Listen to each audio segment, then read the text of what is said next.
देखिए, ये एक रिकॉर्ड 12वां बजट होगा एनडीए का। निर्मला सीतारमण जी का 9वां बजट होगा। हर बार बजट में कुछ न कुछ विशेष हम लेकर आए हैं। कभी हम लोगों ने गरीबों पे फोकस किया है, कभी मैन्युफैक्चरिंग सेक्टर पे, कभी सर्विस सेक्टर पे, कभी आम आदमी पे, किसानों पे। हमारा हमेशा फोकस रहता है कि एक बजट के साथ हम पूरे देश का समावेशी विकास कर सकें। तो हमें पूरी उम्मीद है कि इस बार भी आपको वो समावेशी विकास की झलक देखने को मिलेगी। मैन्युफैक्चरिंग सेक्टर हो, सर्विस सेक्टर हो, आम आदमी हो, मिडिल क्लास हो, इंडस्ट्रीज हो और किसान हो, गरीब लोग हों, उन सबों का ख्याल इस बजट में जरूर रखा जाएगा।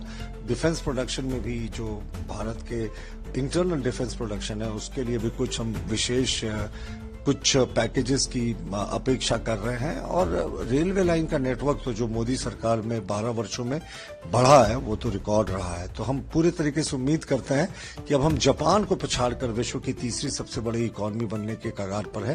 तो ये बजट जरूर उसमें उछाल लाने में मददगार होगा।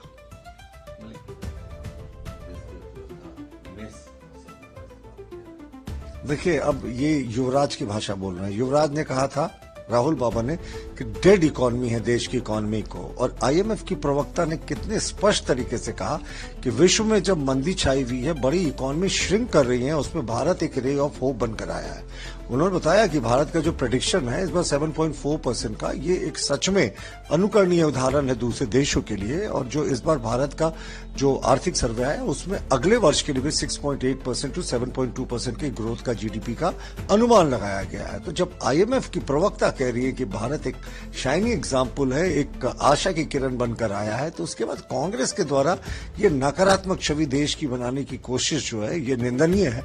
और ऐसे भी ये देश की कभी नहीं सोचते, सिर्फ अपनी पार्टी की सोचते हैं और इसीलिए इनकी पार्टी डूब रही है।